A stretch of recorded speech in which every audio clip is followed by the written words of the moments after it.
mengucapkan selamat pagi, juga terima kasih untuk eee, mungkin Bu Dekan, Prof. Mirni, Prof. Vidya, Dr. Anam, Dr. Budi, yang sudah memberikan saya waktu lagi, kesempatan sekali lagi untuk boleh memberikan kuliah umum gitu ya. Mmm, ini udah kedua kali tapi saya masih grogi ternyata kalau harus memberikan kuliah umum di depan, para senior gitu ya, dosen-dosen saya dulu waktu itu. Saya juga tadi sempat ngelihat ada dosen pembimbing saya waktu S1 ada Bu Emi, mau mengucapkan salam buat Bu Emi, apa kabar gitu ya, lama tidak bertemu. Apa kabar, Tabita? Korea bagaimana Baik, kabarnya? ya puji Tuhan baik Bu. Jadi saya tambah Ya, grogi nih karena ada Bu Emi gitu ya, dulu dosen saya pembimbing kalau gitu saya. saya on cam aja, off cam aja. Enggak gitu. Jadi Melepas rindu ya. agak sedikit grogi gitu ya, karena dulu dosen Ya, pembimbing saya skripsi waktu S1. semangat ya. Saya harus Nah, berguru ini. Korea bagaimana kabarnya? puji Tuhan baik-baik Ibu. Ibu Ya, sehat-sehat monggo. kan ya? Sehat alhamdulillah. Silakan Iya Bu. dilanjutkan, Dok. Ya, jadi kesempatan kali ini saya berbeda dengan kesempatan yang lalu. Hari ini saya akan berbicara tentang materi mengenai SARA gitu. Sebenarnya waktu saya memilih topik ini juga sebenarnya cukup tertarik selain karena nama adik saya juga Sarah, gitu. Agak sedikit informasi berbeda gitu ya. Tapi ini ternyata satu hal yang sering terjadi di field gitu ya, di farm gitu. Jadi hari ini saya akan mencoba untuk uh, share sedikit tentang SARA, subacute ruminant acidosis, yang kita ambil sisinya melalui pendekatan secara nutrisi. Ini CV saya tadi sudah dibacakan juga sama Dr. Budi ya mengenai pendidikan, terus karir saya. Di foto ini juga semuanya udah tahu ini profesor saya. Kalau tidak ada halang merintang, bulan depan nggih Prof. Vidya akan memberikan kuliah umum juga di sini gitu. Ya, Ini terima kasih, Dr. Vita. Ini major research saya selama saya melakukan penelitian. Biasanya saya bergerak di produksi efisiensi nutrisi dari penggunaan nutrisi. Biasanya saya peneliti di silase, terus protected amino acid, juga penggunaan jadi probiotik ya, live di direct fat microorganism, penggunaan byproduct dan juga berkaitan dengan lingkungan seperti enteric methane production. Hari ini saya akan bicara mengenai subacute ruminant acidosis atau SARA gitu. Mungkin ada beberapa dari kita yang agak apa sih SARA gitu ya. Tapi ada juga yang mungkin udah familiar dengan SARA. Jadi subacute bisa ruminal, bisa rumen gitu ya. Subacute ruminant acidosis atau SARA ini adalah penyakit yang sering terjadi gitu. Tapi juga merupakan penyakit yang yang cukup complicated gitu di ruminan. Jadi biasanya dia ditandai dengan adanya penurunan pH secara berselang gitu ya dalam jangka waktu tertentu untuk jangka waktu yang cukup lumayan lama gitu. Ini menurut CICAT tahun 2014 papernya. Dan berdasarkan NRC itu bisa disebabkan karena berlebihan terlalu banyak mengkonsumsi non-fiber karbohidrat atau karbohidrat yang berasal bukan dari fiber ya atau dari serat gitu. Dan tiba-tiba ada peningkatan di dalam pakan dari MNFC ini dan juga adanya kekurangan di dalam rumen buffering atau buffer sistem di rumen. Biasanya ini terjadi justru di high production dairy cow atau sapi-sapi perah yang punya produksi tinggi. Dan dia bisa sekali akhirnya nanti menyebabkan banyak sekali kerugian secara ekonomi kepada peternak ya. Karena biasanya milk fat-nya turun gitu. Padahal milk fat, milk protein itu kalau di field itu biasanya itu salah satu penentu harga gitu ya. Terus body condition-nya turun, bisa juga beralih ke gejala-gejala klinis seperti laminitis, diare gitu ya, atau peningkatan calling rate atau sapi dipotong gitu ya. Jadi biasanya di farm itu para peternak itu cenderung untuk meningkatkan konsentrat seperti dikatakan Pak Anam tadi ya di introduksi pengantar tadi itu bahwa supaya produksinya tinggi, jadi peternak ini di konsentratnya harus ditambah nih, makin tinggi di dalam pakan. Tapi yang terjadi akhirnya ada fermentasi yang terjadi cepat di rumen. Ketika fermentasi terjadi cepat di rumen, maka rumen pH akan semakin turun. Dan ketika itu turun, akan menyebabkan metabolik, jadi penyakit metabolis di ternak. Ya, salah satunya adalah superacute ruminal dysosisat atau SARA. Ini PR saya ke Dokter Anam minggu lalu. Jadi ini untuk menggambarkan aja sekaligus bagaimana, kenapa sih kok konsentrat itu sebanyak apa sih diberikan ke ini ya, ke sapi gitu. Jadi kalau di Jepang ada Wagyu, kalau di Korea ada Hanu namanya. Jadi Hanu ini sapi Korea, dia juga terkenal dengan marblingnya. Biasanya di marbling itu dia ada levelnya gitu ya, ada level 3, 2, 1 plus, 1 plus plus gitu ya. Jadi semakin rendah 1 plus plus itu maka semakin mahal harganya. Dan ini adalah feeding program yang dilakukan oleh para peternak di Korea biasanya berkaitan untuk meningkatkan marbling gitu ya. Ini salah satu, ini saya ambil dari Jongbuk Hanu, bahasa. Jadi di Korea itu biasanya mereka punya merek Hanu. Jadi merek Hanu di tiap daerah gitu ya. Misalnya kalau di Indonesia misalnya tiba-tiba mereka punya sapi Sidoarjo gitu atau sapi Malang, itu jadi kayak trademark gitu. Dan ketika orang dengar namanya, oh kalau sapi Malang itu berarti kualitasnya tinggi, misalnya seperti itu. Kalau di Korea itu Hwaengsong, ada satu daerah itu terkenal sekali dengan sapi. Jadi kalau orang udah dengar Hwaengsong Hanu, berarti ini sapi-sapi kualitas bagus. Berarti sapi-sapi yang harganya mahal gitu. Jadi mereka berusaha, tiap daerah itu berusaha untuk meningkatkan kualitasnya sapi mereka supaya mereka bersaing di merek gitu ya, di merek Hanu. Nah, jadi mereka biasanya akan membentuk kayak paguyuban gitu berdaerah untuk sama-sama meningkatkan kualitas sapi mereka, terus meningkatkan kayak harga jual daging mereka gitu. Dan ini saya ambil dari salah satu daerah namanya Jongbuk Hanu. Jadi dia membuat feeding management yang ditampilkan untuk ditiru sama peternak-peternak di daerah Jongbuk gitu ya. Jadi dia membagi jadi 4 umur ya, jadi 4 grup gitu umur, mulai dari pedet, terus growers atau stoker, terus finishing, dan untuk pembentukan marbling gitu ya.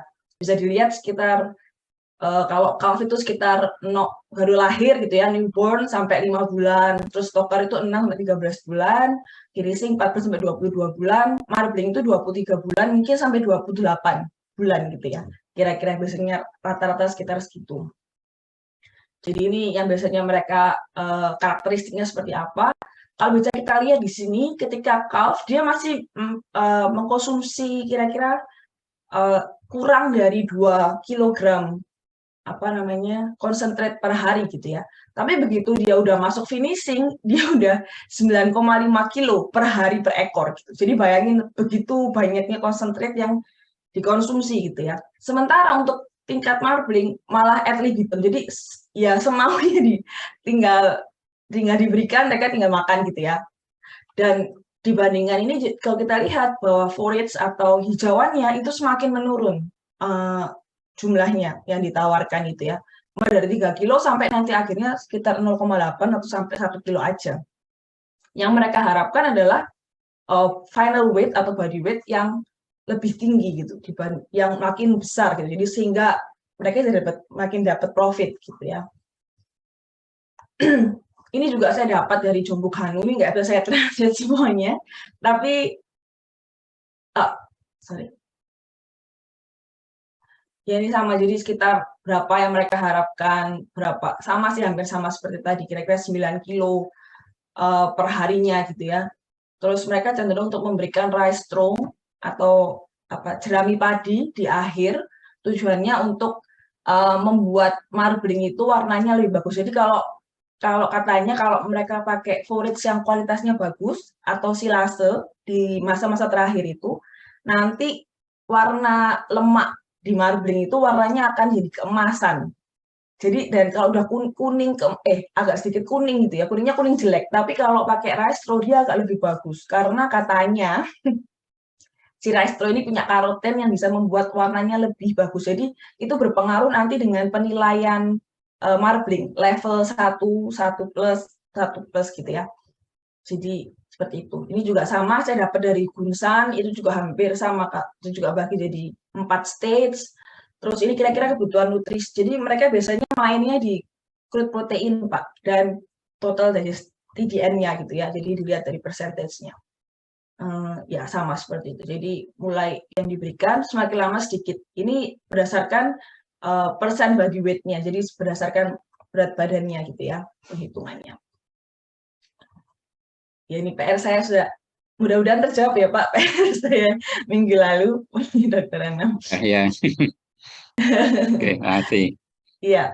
Jadi terus untuk dari kettle gimana gitu ya? Dari kettle juga sama gitu. Ini saya dapat dari satu paper, dia merupakan salah satu apa ya? Paper yang menjelaskan tentang feeding system di dairy cattle dan dia bikin formulasi gitu ya. Jadi ini saya ambil. Kalau kita lihat juga di sini mereka kalau kita melihat bahwa konsentrat yang diberikan juga banyak gitu ya per age-nya. Ini untuk sapi-sapi yang masih pedet, terus masih growers gitu atau havers, dan juga sapi-sapi dewasa gitu. Bagaimana dengan sapi produksi gitu ya? Biasanya kalau sapi produksi kira-kira 30 sampai 35 kilo per harinya, itu tuh mereka bisa diberikan 43% dari feed itu adalah concentrate. Belum lagi ada 20% feed dari corn silage yang juga sebenarnya tinggi starch-nya.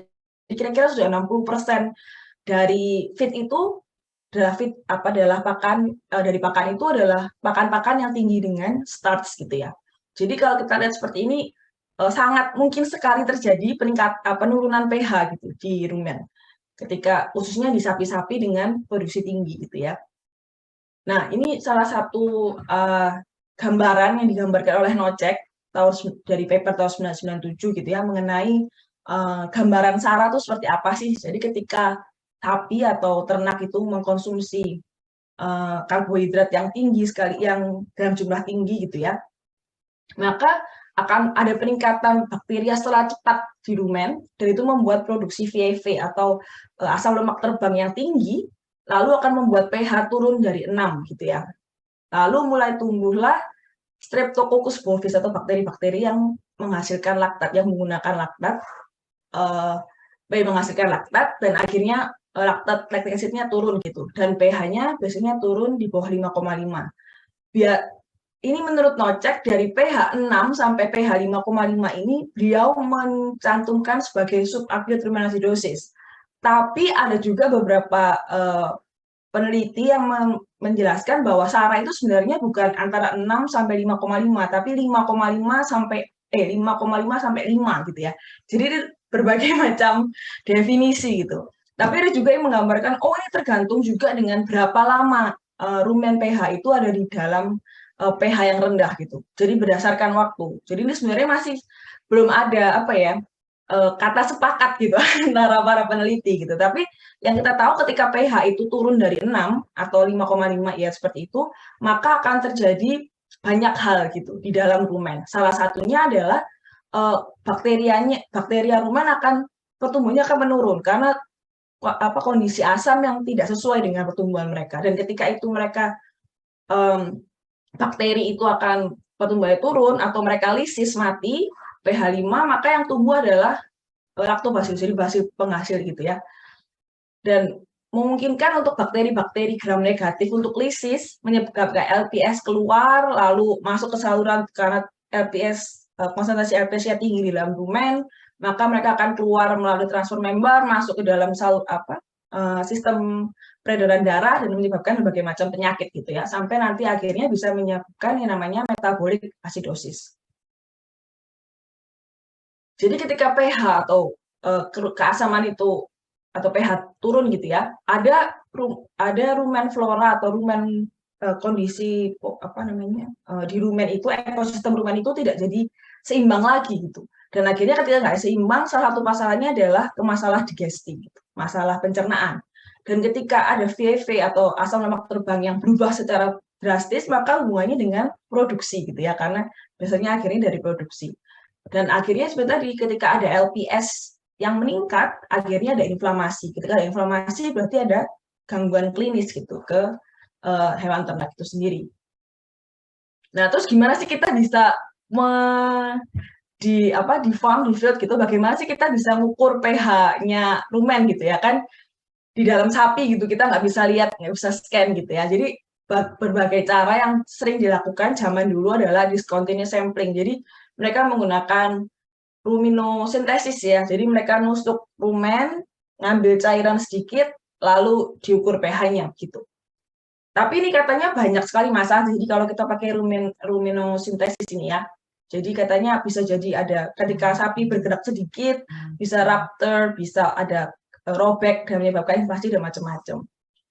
Ya seperti ini ya. Jadi diambil rumen fluid pakai squid gitu ya, diambil pakai gauge yang agak panjang, lalu diambilkan pakai pH meter terus diukur gitu.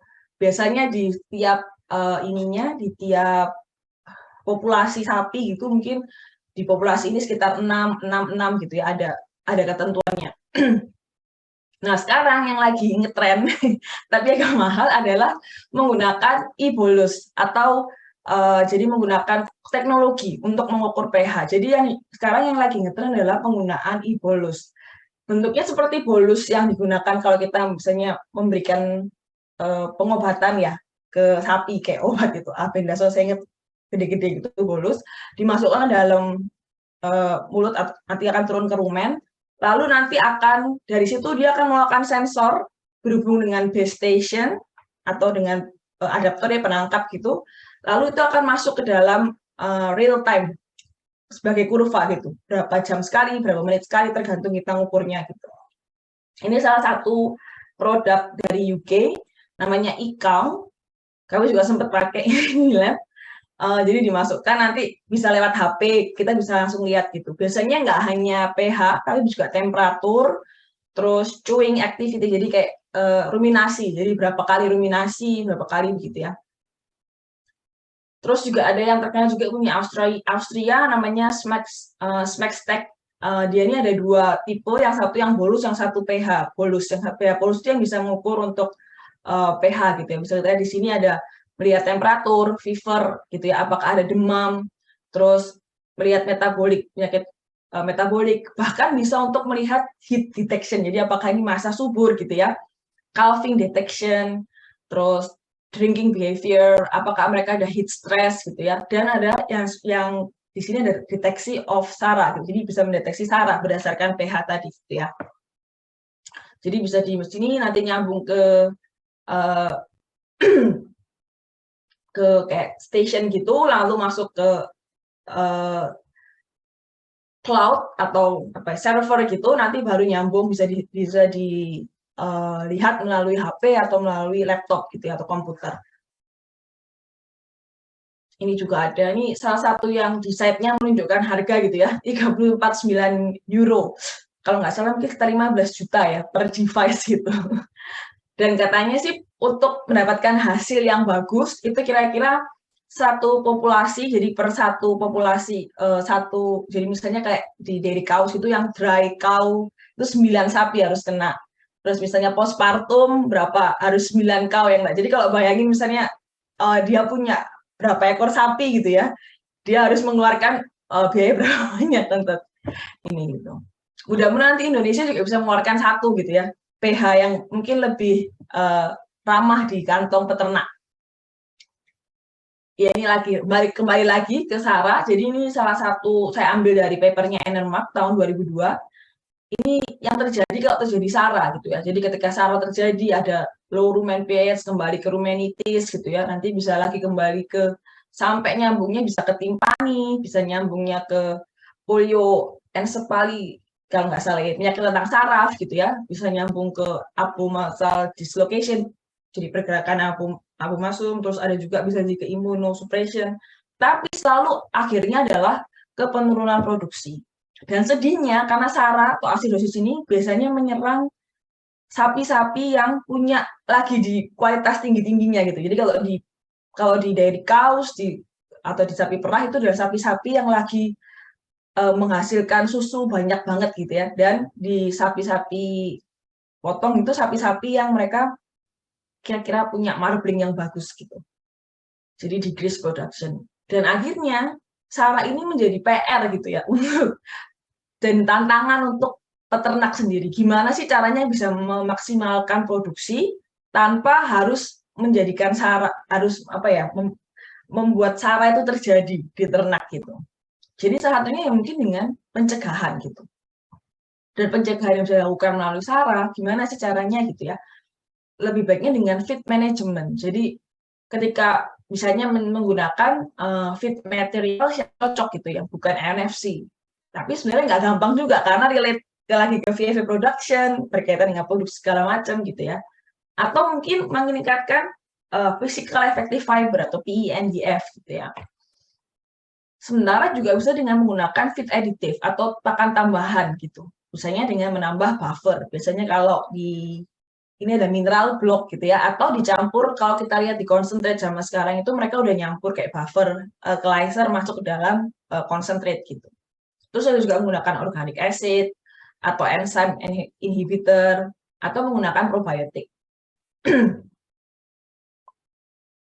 Jadi saya akan mencoba membagi sedikit gitu ya beberapa studi yang berkaitan dengan SARA prevention berkaitan dengan pendekatan secara nutrisi gitu ya.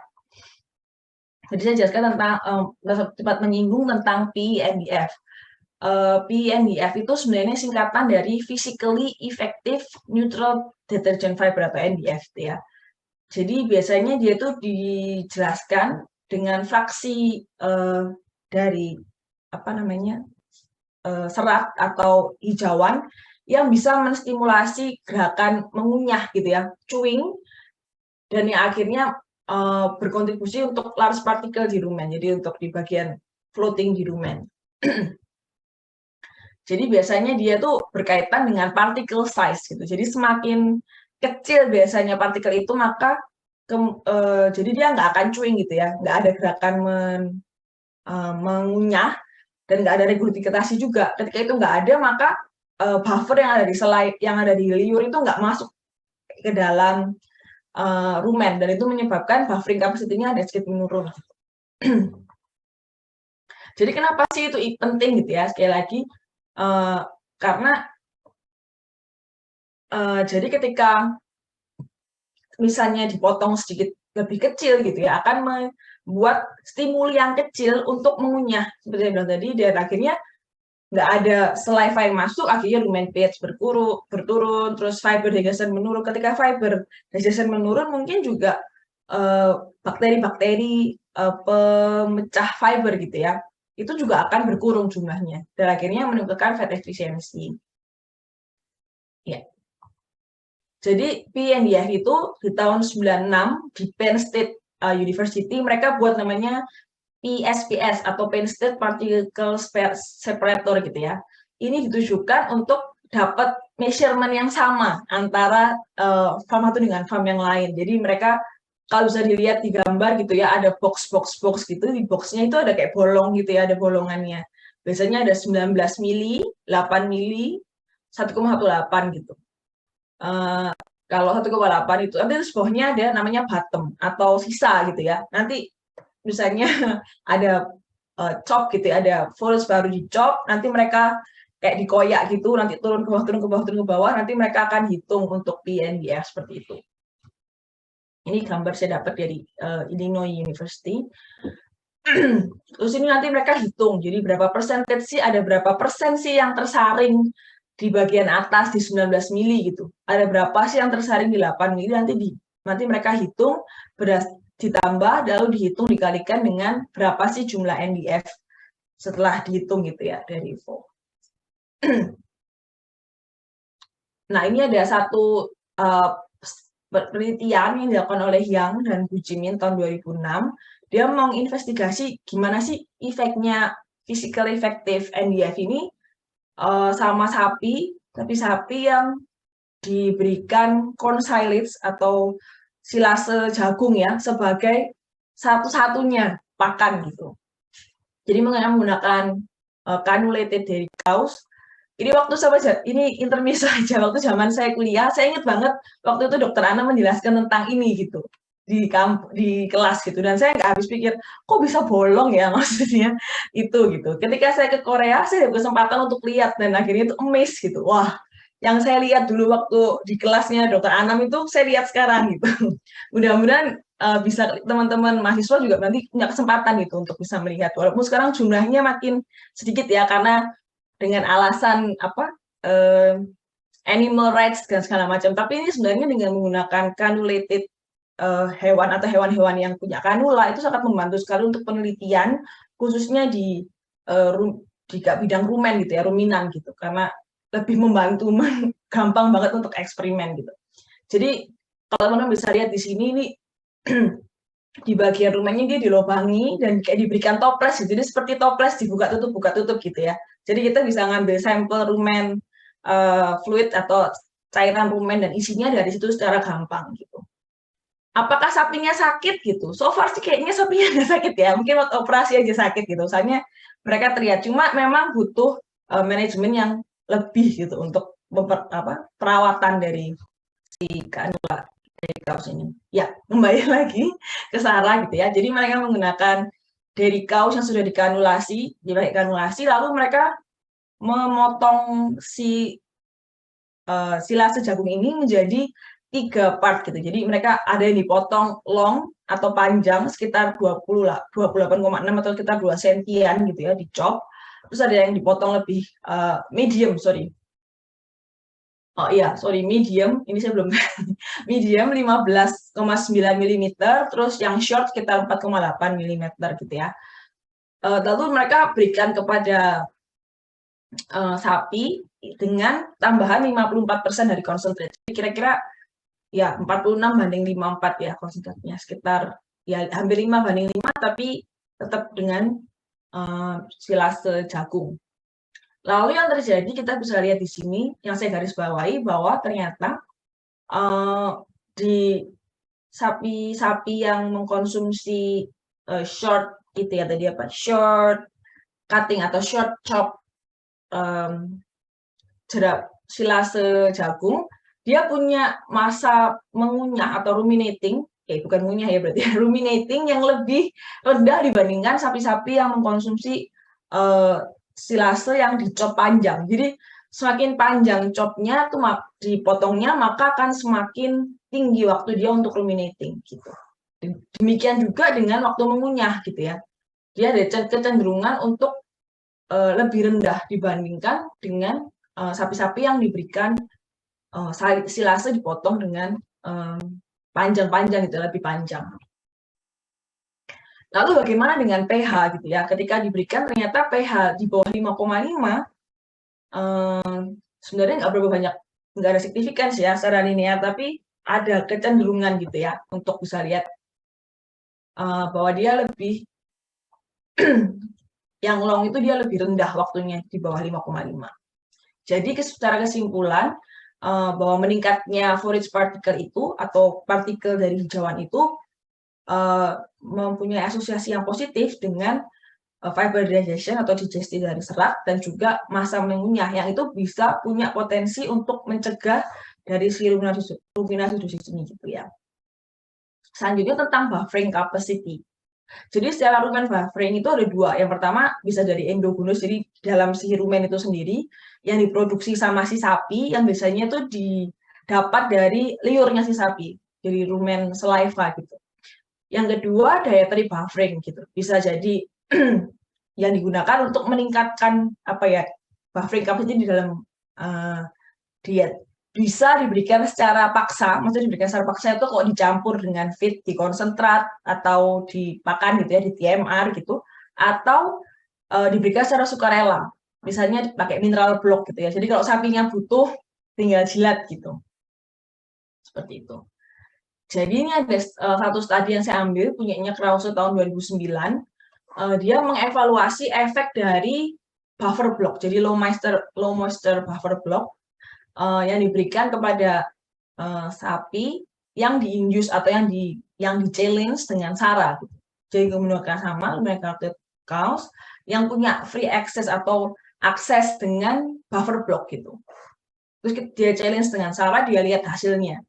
Ternyata sapi-sapi yang diberikan treatment buffer block itu, kalau saya lihat di sini ya, yang kotak-kotak ini nih yang kontrol, yang bulat-bulat ini yang treatment gitu ya. Yang bulat-bulat ini ternyata pH-nya post feeding gitu, dia lebih tinggi dibandingkan dengan pH yang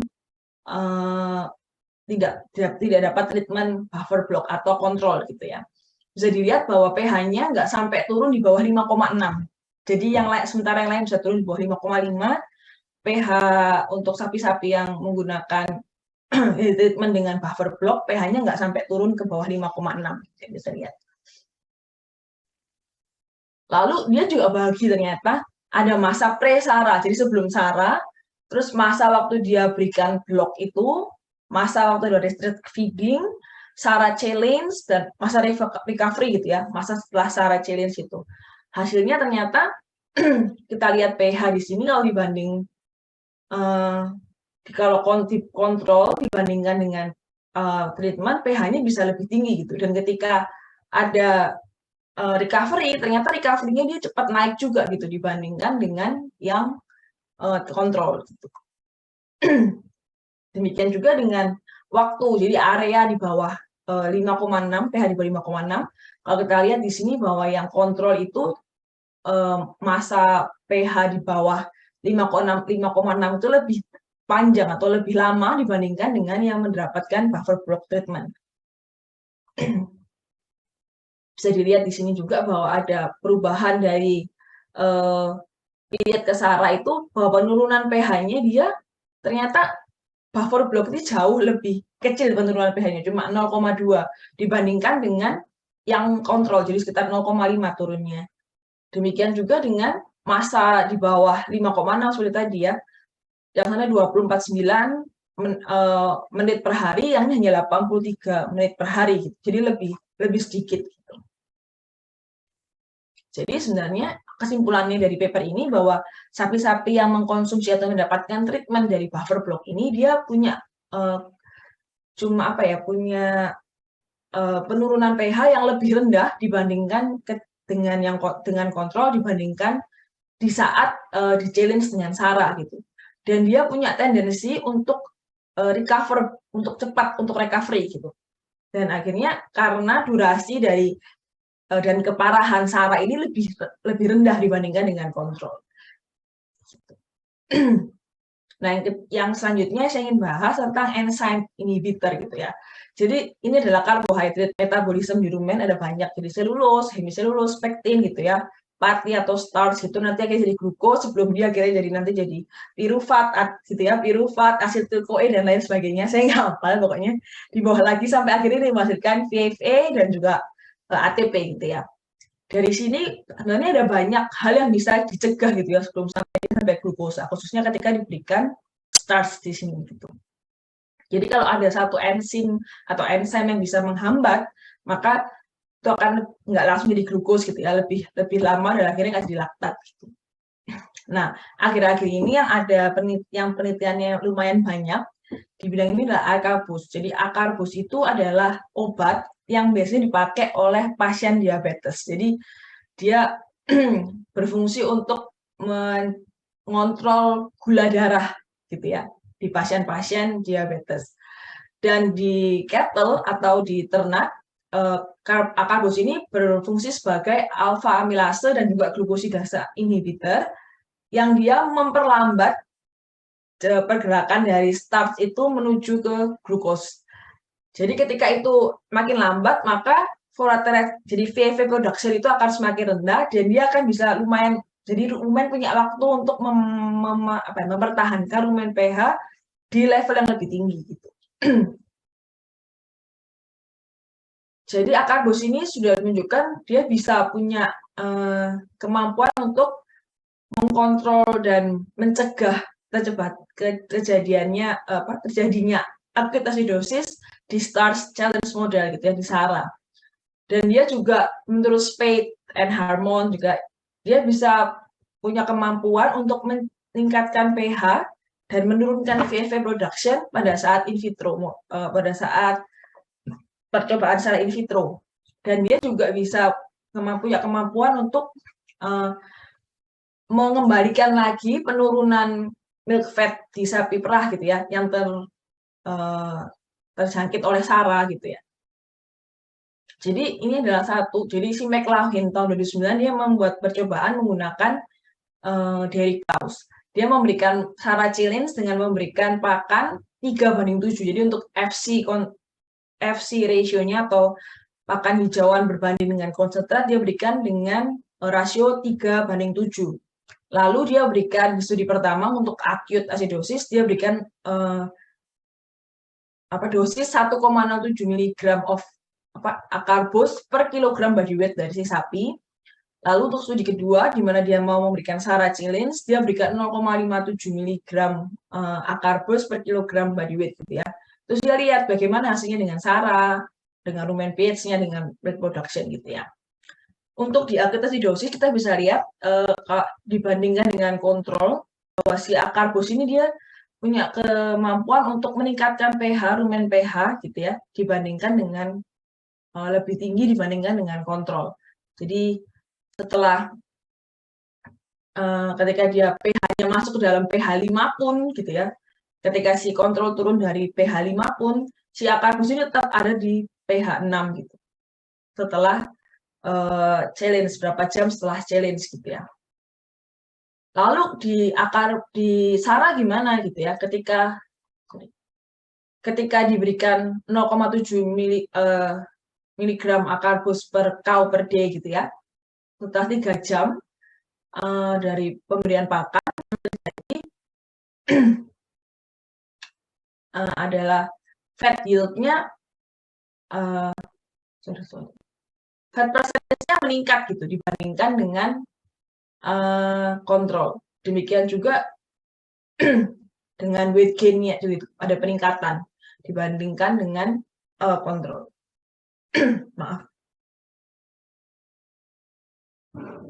Selanjutnya tentang organic acid gitu. Jadi ada beberapa juga penelitian mengenai menggunakan organic acid yang digunakan untuk sebagai strategi untuk mencegah SARA gitu ya dan meningkatkan ruminal fermentation efficiency di sapi potong yang diberikan high grain diets atau diet makanan yang tinggi dengan high grain gitu ya, yang grain. Ternyata suplementasi dari malat dan fumarat itu bisa meningkatkan ruminal pH dengan menstimulasi pertumbuhan dari bakteri-bakteri pengguna laktat seperti Celenomonas ruminantium gitu ya. Yang akhirnya bisa meningkatkan penggunaan laktat di rumen itu berlangsung secara cepat. Ini mohon maaf saya izin sebentar.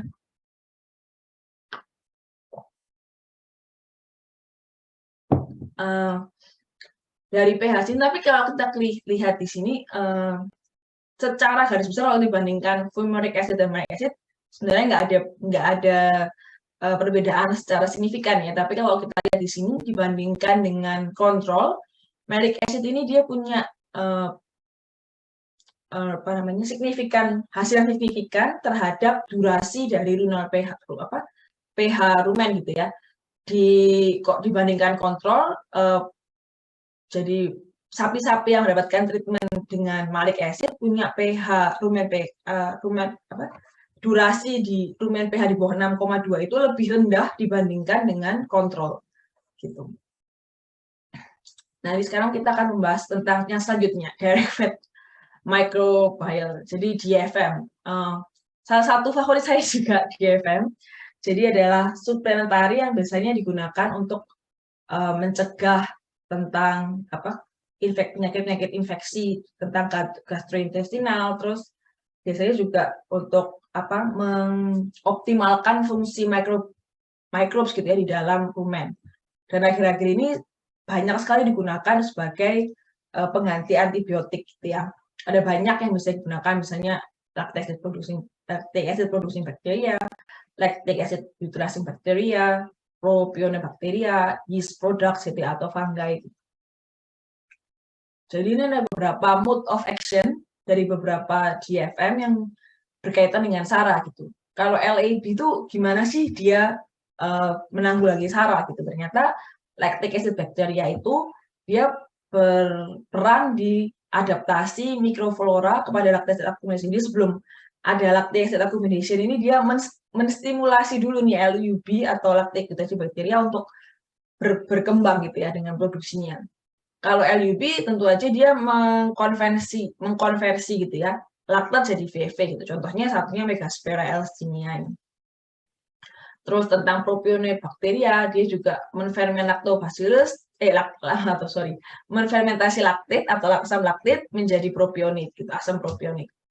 Lalu dengan fungi dan yeast juga dia biasanya berfungsi dengan fiber, jadi meningkatkan digestive fiber gitu ya, dan membuat keadaan optimum untuk bakteria sehingga mencegah terjadinya penumpukan laktik asid dalam rumen. Ini ada satu studi yang dilakukan oleh Al-Sahal tahun 2018 tentang yeast ya. Jadi dia men-challenge sapi dengan high grain gitu ya. Lewat ada beberapa step melalui high forage. Jadi pertama kali forage-nya diberikan dalam jumlah banyak, terus dibagi 50-50 rasionya, lalu high grain, dan hasilnya adalah ketika di hari 71 dan 72 ada signifikan gitu ya, hasil signifikan bahwa control group yang diberikan active dry Saccharomyces cerevisiae itu dia lebih rendah pH-nya. Jadi pH di bawah 5,6 itu waktunya lebih rendah dibandingkan dengan control group ya. Nah, yang ini satu yang cukup menarik perhatian saya yaitu lactate utilizing bacteria gitu. Jadi akhirnya jadi potensial alternatif untuk mencegah si SARA gitu ya, baik SARA maupun asidosis dengan menggunakan bakteri ini gitu ya. Jadi biasanya mulai banyak. Jadi biasanya digunakan untuk meningkatkan kondisi rumen waktu SARA dengan cara menekan pertumbuhan organic acid penumpukan organic acid di rumen. Dan itu biasanya jumlahnya meningkat ketika rumen pH itu turun. Gitu. Jadi ada beberapa studi juga yang menggunakan ini, misalnya pada 2008, Ciket menggunakan Prevotella brandii, lalu Henning tahun 2010 menggunakan Megasphaera elstinii gitu. Ini hampir sama. Ini salah satu contoh studi yang dilakukan oleh Henning tahun 2010, dia menggunakan Megasphaera elstinii, strain CH4 gitu ya, di domba-domba yang diberikan high concentrate diet gitu. Hasilnya adalah bahwa rumen pH dan juga lactic acid concentration dijaga supaya nggak masuk ke dalam zona SARA gitu ya. Kalau kita lihat di sini hasilnya, yang di sini yang putus-putus ini adalah treatment, sementara yang garis lurus adalah kontrol gitu ya. Jadi di domba-domba yang diberikan Megasphaera elstinii, mereka punya pH yang lebih tinggi gitu dibandingkan dengan kontrol. Dan di sini kita lihat bahwa pH-nya nggak turun sampai 5,4, jadi cuma di batas 5,4 gitu ya, dibandingkan dengan kontrol yang bisa turun sampai 5,2.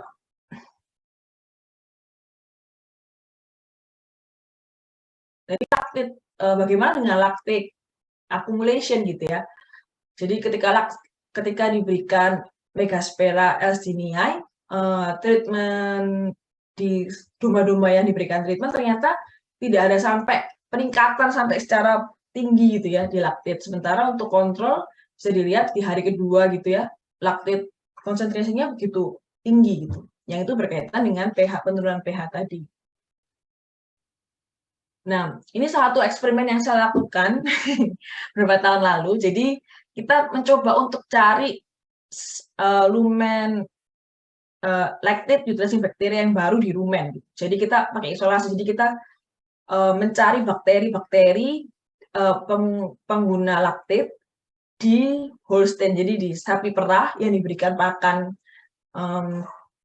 dengan high grain gitu ya. Dan juga di sapi-sapi Hanu yang juga diberikan pakan tinggi konsentrat. Terus kita coba untuk isolasi di serial gelatin, terus kita transfer, kita pakai inkubasi pakai roll tubing gitu ya, pakai Hungate tubes, terus kita coba untuk purifikasi, kita enrichment gitu, dan kita coba cari Lalu kita identifikasi, sequencing, primer, dan lain-lain sebagainya, phylogenetic analysis dan lain-lain. Kita menemukan namanya Pseudoramibacter specialis. Udah kita daftarkan di NCBI gitu. Pseudoramibacter bovis koreani kalau nggak salah namanya.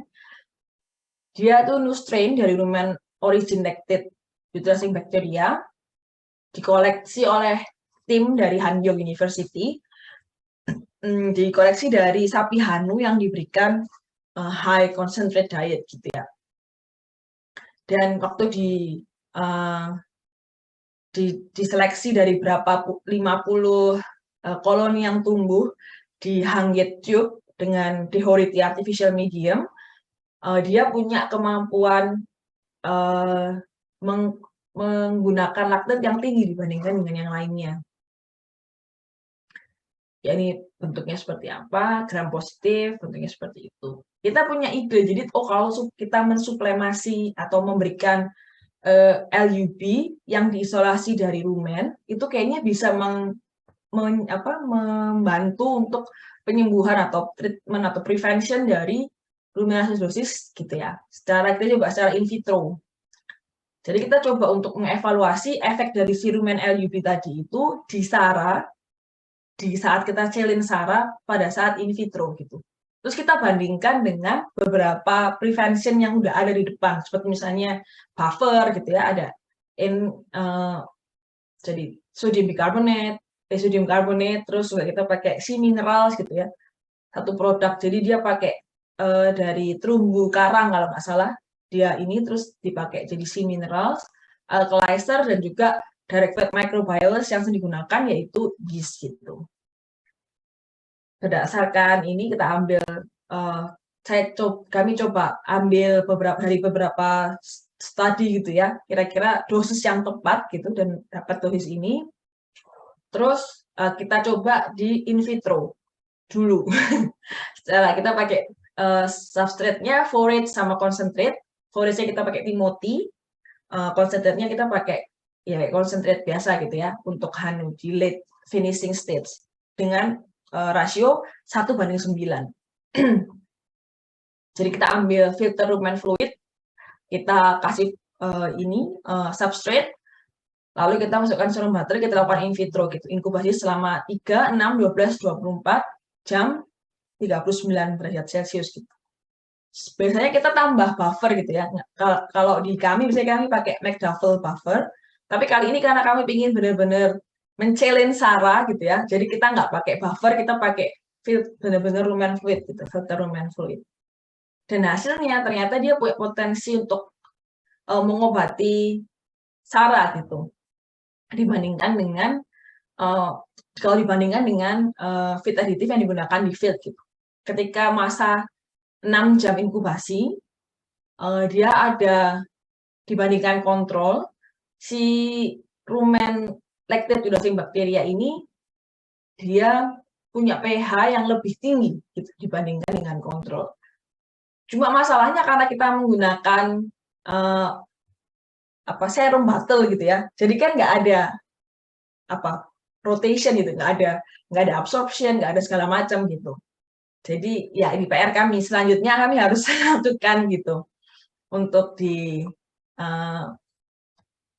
sapi atau di kambing. Kami pernah lakukan di kambing tapi kurang berhasil karena ternyata di pakan kambing konsentrat itu dia punya buffer, jadi sehingga pH-nya nggak bisa turun secara sempurna gitu. Tapi begitu kita lihat pH-nya ternyata ada tendensi untuk meningkatkan pH dibandingkan dengan kambing yang diberikan kontrol. Ya, secara general conclusion, subacute ruminasidosis ini adalah metabolic disease yang bisa terjadi di dalam field, yang biasanya di-trigger dengan pemberian pakan dengan yang tinggi concentrate gitu ya di dalam farm atau di field. Dan salah satu approach yang sering digunakan di dalam field juga adalah nutritional approach gitu untuk mencegah dan menyembuhkan si SARA ini. Tapi ternyata menyembuhkan SARA menggunakan nutritional approach itu juga sebenarnya complicated gitu ya, nggak gampang karena ruminan sendiri punya kompleks sistem yang digunakan untuk memaintain kondisi rumen itu sendiri.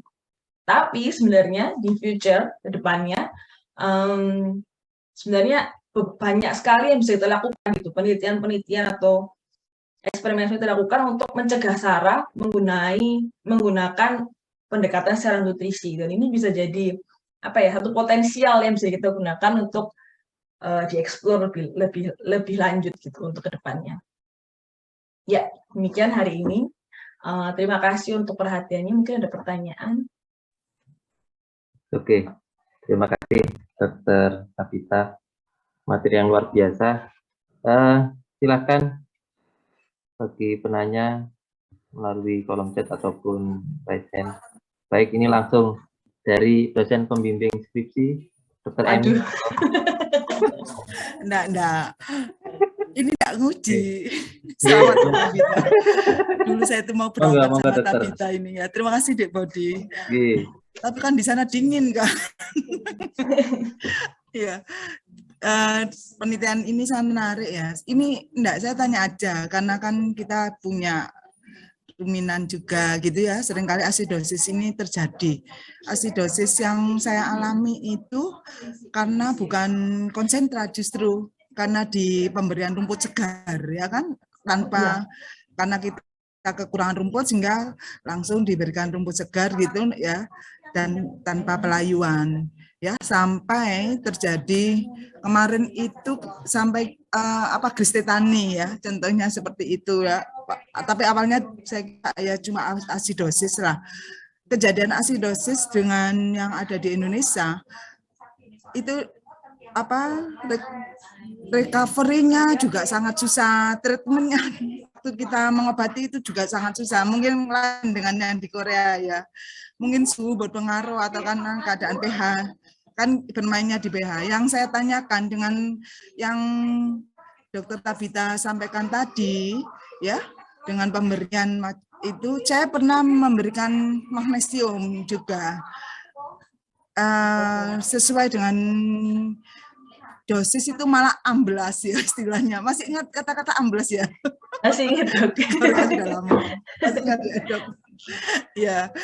Ya, setelah itu kita kurangi separuh gitu ya, dan itu bisa menanggulangi. Ya, tapi waktu kita berikan awalnya dengan pertolongan minyak seperti itu agak susah ya memang pemberiannya recovery-nya itu, sehingga enggak bisa tertolong. Yang saya tanyakan tadi ya, mungkin nanti bisa di-share ke adik-adik, ke kami semua terkait SARA ini, yang sejauh mana ya yang bisa diterapkan di kondisi Indonesia ini. Gitu. Kan ini menarik, yang kayaknya penelitiannya mulai zaman dulu ya ini. Kita bermain di rumah itu. Ya, itu ya mungkin isolasi bakteri, senangannya isolasi bakteri rumen. Ya. Apakah dengan isolasi bakteri rumen ini, justru bakteri kan kalau kita katakan kan bermain pH juga ya, karena kan ruminan, itu bisa enggak ya itu dikembalikan lagi, diisolasi kembalikan lagi sehingga bisa menstabilkan pH yang ada di rumen. Gitu ya. Ya, intinya pertanyaannya apa yang Dr. Tabita lakukan tadi bisa diterapkan di Indonesia dengan macam-macam tadi, itu sangat menarik tadi. Apakah dengan yang pemberian itu kemudian apakah bakteri yang kita sempat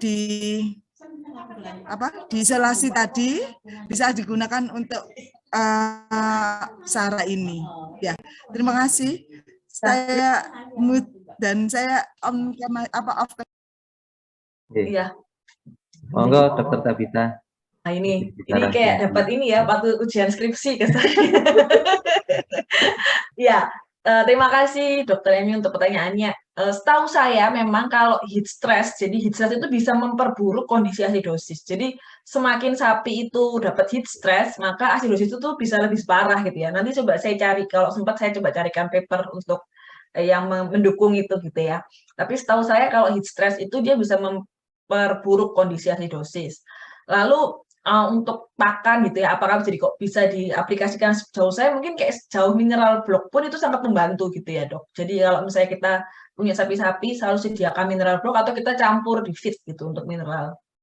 banyak bisa digunakan gitu. Dan sekarang mulai banyak juga gitu produk-produk yang menggunakan misalnya kayak active dry gitu. Setahu saya kayak nggak tahu di Indonesia apa ada apa enggak, di Korea itu ada punyanya Diamond V. Itu dia punya active yeast gitu ya. Bisa buat bagus juga untuk mencegah si SARA gitu.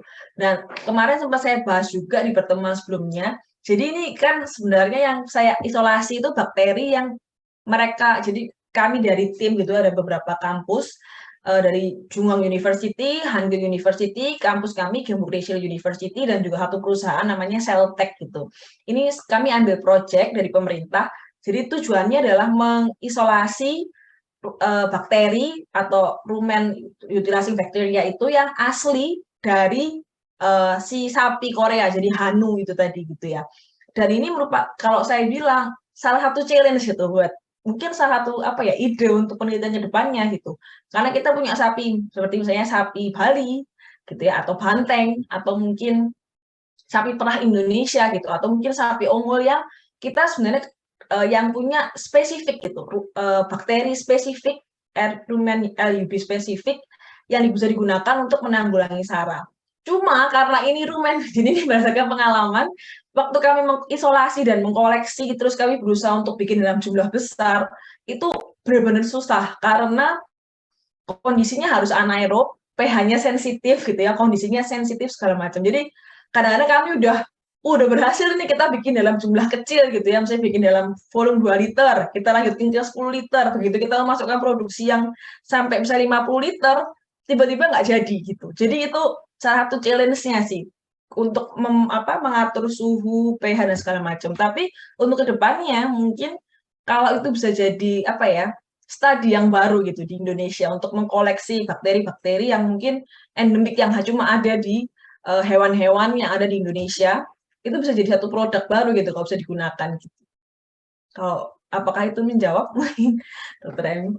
Ya, ini memang sangat membantu ya, karena kan sesuai bakteri yang ada, kemudian diaplikasikan dengan kondisi lingkungan yang sebenarnya ya. Kita misalnya kita isolasi bakterinya kan bisa saja tidak cocok di dalam tubuh hewannya, tubuh sapinya tadi, ya, gitu. Saya setuju. Yang saya inginkan malah isolasi bakteri tadi, yang dari sapi sana kan kelihatannya bagus gitu loh ya, dan mungkin bisa diaplikasikan di sini. Itu suatu produk baru ya, itu yang banyak nanti mungkin dibuat freeze dry dalam bentuk beku gitu kan ya, karena tapi masalahnya kan memang anaerob ya kan, tapi bisa mungkin nanti suatu temuan baru bergabung dengan industri, karena kan kejadian asidosis itu sangat merugikan sekali ya, bukan hanya di ternak sapi perah tapi di hampir semua ruminansia ya, baik ruminansia kecil maupun besar. Dilanjutkan aja sebenarnya kolaborasi dengan kita gitu. Ya boleh nanti itu ya, ini dengan Pak Prof. Vidya dengan Pak Anam atau dengan mahasiswa S2 nanti bisa dilanjutkan. Ya, terima kasih, Dok. Ibu Tabita, selamat pagi. Boleh saya tanya sedikit saja boleh ya? Ya, Selamat ya Ibu Tabita. Saya hanya tanya kalau Ibu menggunakan apa namanya menggunakan magnesium oksid ya, atau satu lagi itu yang paling umum kan soda kue ya. Itu dosisnya berapa ya Bu? Kalau boleh tahu Bu? Karena kami sering keliling di lapangan. Wah, dosisnya itu kalau berdasarkan paper, aduh saya lupa ingat. Maksudnya per dosis itu diberikan pada sapi atau dicampur pakan gitu loh Bu? Kalau iya, ya jadi itu bisa ada yang dicampur biasanya sih kalau di sini untuk prevensi ya, kalau untuk prevensi biasanya diberikan di pakan, jadi dicampur di pakannya gitu. Atau biasanya kalau di konsentrat itu biasanya beberapa perusahaan mereka udah masukin, jadi buffernya berapa persen gitu ada. Jadi biasanya peternak juga kalau mereka mau nambah aja, biasanya mereka cuma taruh kayak mineral block gitu. Jadi kalau ketika sapi butuh, dia tinggal jilat gitu berdasarkan itu. Oh, nggak ada eksak harus berapa gram dosis sapi, kemudian kambing berapa gitu ya. Kalau small animal itu kalau nggak salah antara 10 sampai 15. Nggak tahu ini gram apa miligram, itu saya jadi khawatir gitu. Iya, Karena biasanya itu sering terjadi, berdasarkan Ibu Tabita.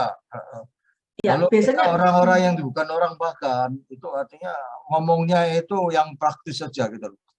Ditambah gitu biro, ya, Pak. duwe biro, Heeh. terus bisa solve the Ini dengan problem Prof. of Heri, Oke, ada gitu. Prof. Heri Agus dari Kemajiran. Oh, Oke. gitu. Kalau untuk buffer biasanya sih, setahu saya sih sekitar itu berdasarkan ini sih body weight gitu, nggih, Prof. Oke. Jadi Kalau kambing itu memang ditaruh di piring, dia jilat sendiri. Tapi kalau sapi loh, saya khawatir kalau kelebihan apa-apa itu jadi repot. Nah ini Iya. mahasiswa kalau diajari seperti ini, walaupun dia bukan orang pakan, dia akan melakukan, dan asidosis buffer itu insya Allah SARA tidak ada. Memang SARA itu kan jelek ya, Bu, nggak boleh SARA itu ya. Ya, nggak mau nanti kalau memang ketemu nanti bisa disampaikan ya Bu. Maaf. Nggih, terima kasih, Prof. Memang sangat penting ini, ya sangat penting kalau subakut rumen asidosis itu pasti terjadi. Apalagi saya lihat di Greenfield itu dia menambahkan 50 pacong. 50 bukan pacong, apa nama 50% tepung ditambah 50% apa namanya itu 18% protein. Apa itu konsentrat. Nah, kalau ini diberikan dengan asupan protein yang tinggi, saya yakin ini apa namanya bisa menimbulkan SARA ini tadi. Tetapi kalau perusahaan itu tidak akan ngomong karena adalah rahasia perusahaan, Bu. Walaupun dia alumni kita tak akan ngomong. Berapa dosis-dosisnya itu yang terpenting. Nah, ini kalau masih rahasia ya wis. Gitu aja. Matur nuwun, terima kasih, selamat ya Ibu Tabita. Terima kasih, Prof. Oke, matur nuwun Prof. Heri. Berikutnya ada pertanyaan di kolom chat box. Ini dari Tera YS. LUB approach, apakah artinya setelah di enrichment diketahui jenisnya dan diberikan lagi ke dalam pakan dominan, Dok? Kemudian pertanyaan yang di luar dari sana, apakah di Korea ada sumber protein pakan hasil limbah seperti ampas tahu, ampas ketela, ataupun bungkil-bungkilan? Ya, terima kasih pertanyaannya. Jadi ya betul. Jadi ketika udah LUB udah dikasih gitu ya, dibentuk, kita bikin produk gitu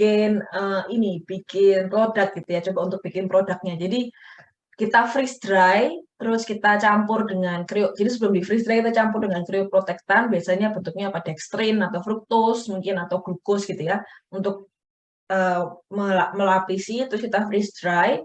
Kita bisa campur sama zat pembawa gitu. Waktu itu kami coba bikin pakai zeolite gitu, bisa pakai silika juga sebenarnya. Nanti diberikan lagi kepada sapi lagi gitu, diberikan pada ruminan. Cuma memang untuk pembuatannya susah sekali gitu karena trial error gitu. Ketika udah jadi produknya, begitu kita buka, kita coba untuk lihat viable cell count-nya ternyata nggak banyak gitu. Jadi memang itu tantangan tersendiri dan masih dalam proses pengembangan gitu dengan perusahaan juga. Kalau untuk protein pakan limbah, sumber protein pakan hasil limbah, iya banyak juga dipakai. Jadi kayak tahu gitu ya, atau kacang. Kalau Korea kan memang mereka suka pakai kacang gitu ya. Makanan kacang-kacang itu juga mereka pakai untuk bekas-bekas proses pengolahan gitu. Kalau mungkin teman-teman tahu doenjang gitu ya. Makanan Korea terkenal doenjang jjigae gitu. Kalau beli korbek gitu ya, Korean barbecue, biasanya side dish-nya itu doenjang jjigae. Jadi dalam proses pembuatan doenjang jjigae doenjang itu sebenarnya kayak di Indonesia mungkin kayak tauco gitu ya, semacam tauco gitu. Jadi itu side produksinya, kayak produknya juga digunakan juga beberapa untuk pakan gitu. Biasanya mereka campur ke TMR gitu untuk pakan-pakan basah, tujuannya supaya cepat dikonsumsi, cepat digunakan. Mudah-mudahan menjawab pertanyaannya ya. Oke, baik. Bagi ini ada satu pertanyaan di atas deh kayaknya, Dok. Wadah. Iya, dari Talita. Iya, benar nggak sih? Oke. Di kolom pertanyaan. Oke, monggo, silakan Dokter. Kebetulan di saya belum muncul karena sempat putus koneksi. Oh ya, ini ada pertanyaan dari Talita. Apakah kecenderungan kemunculan SARA ini karena ruminan pernah terpapar pakan silase juga gitu ya? Yang kedua, rice trophy plant di Korea itu bagaimana dok? Apakah ada feednya? Apakah diolah lagi? Terima kasih. Kalau kecenderungan kemunculan karena silase enggak juga kalau menurut saya ya. Kecuali silasenya silase jagung secara sebagai pakan yang digunakan banyak gitu. Memang karena jagung itu silasenya punya kecenderungan untuk difermentasi secara cepat gitu.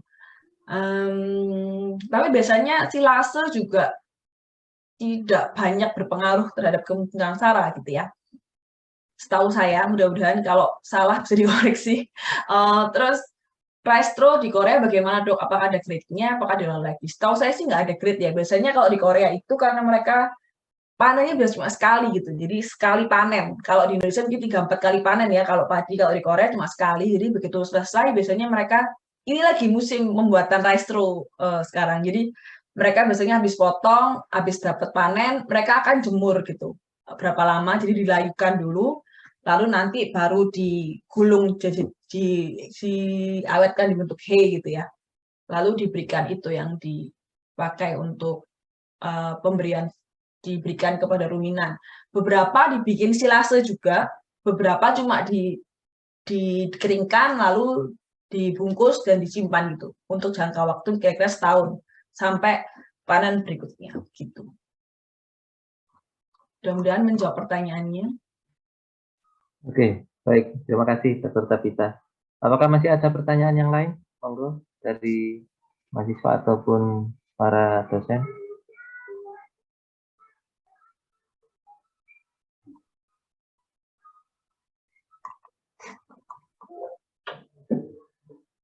Oke, apakah masih ada?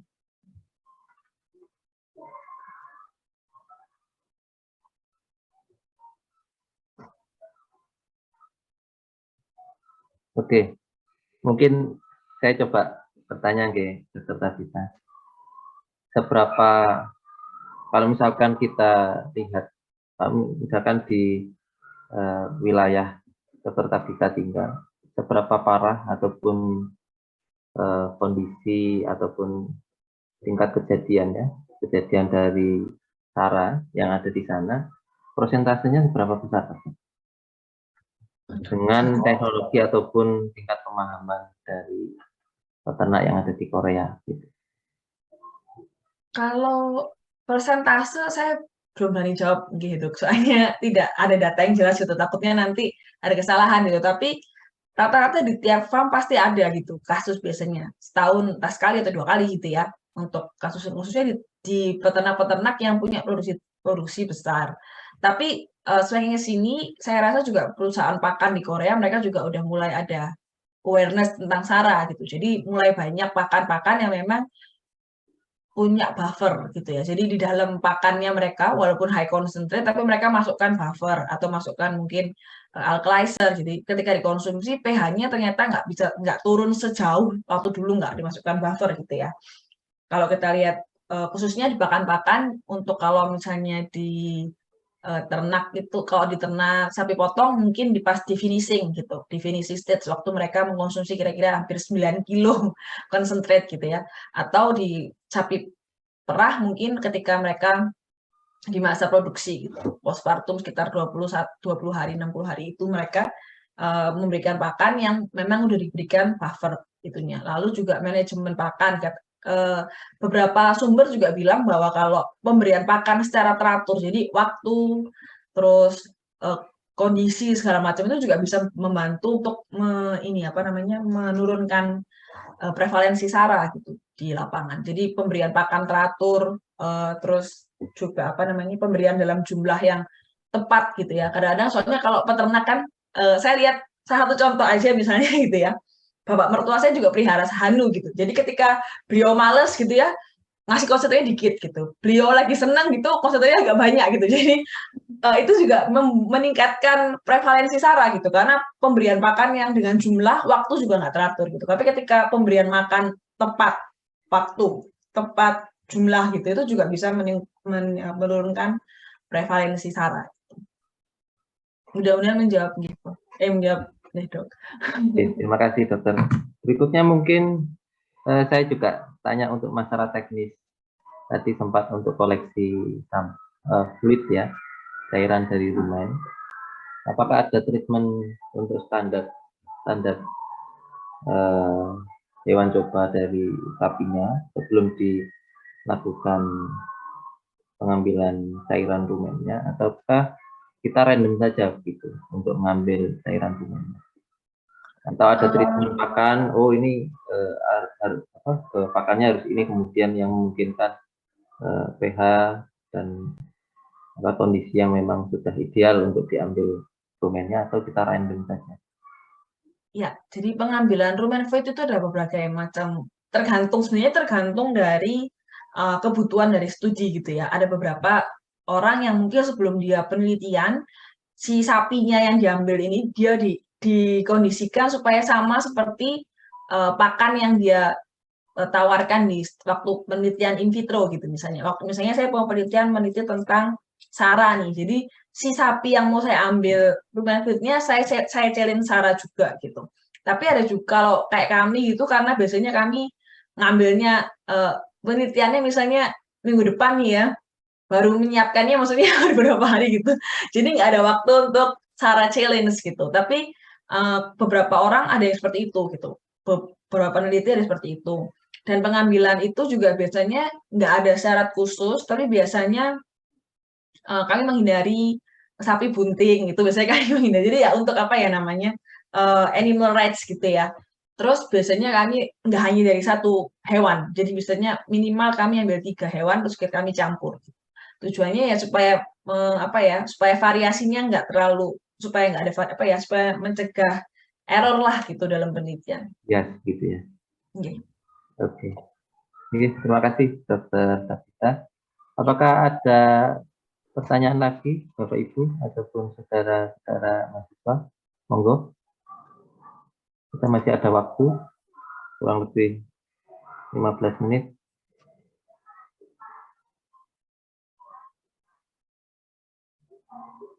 Monggo.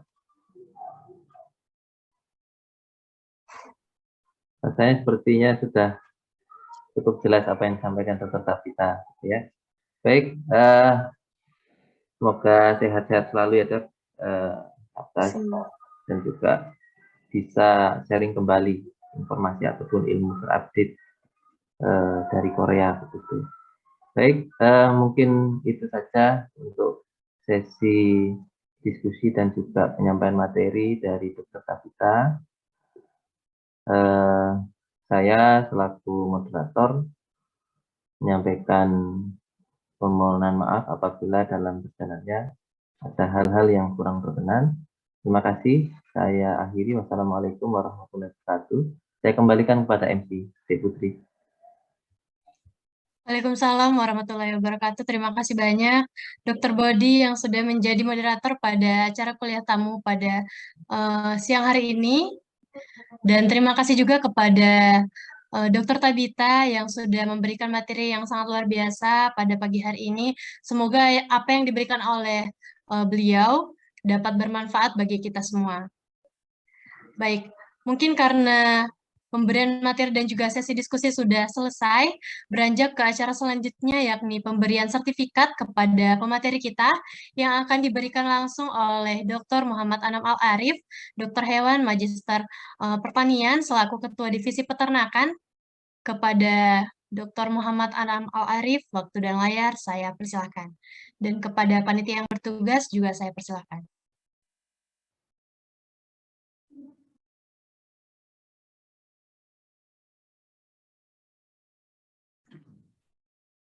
Ini ya, bisa share sertifikatnya.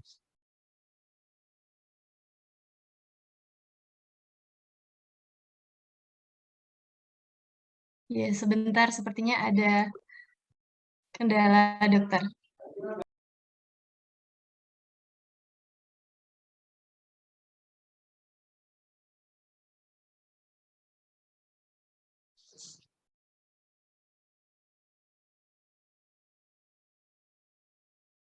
Oke, mungkin dari saya bisa. Baik, terima kasih pada panitia. Ini saya ucapkan terima kasih sebanyak-banyaknya pada Dr. Tabita yang telah memberikan materi yang sangat luar biasa, sangat-sangat menarik. Kok hilang ini?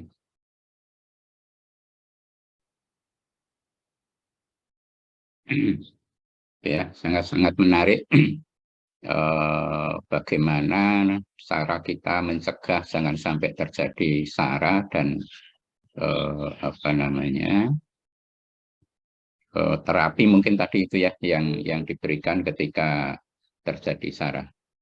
Baik, sekali lagi terima kasih pada Dr. Tabita yang telah memberikan materinya. Berikut ini sertifikatnya, mohon diterima. Ya, terima kasih Dr. Anam untuk kesempatannya juga.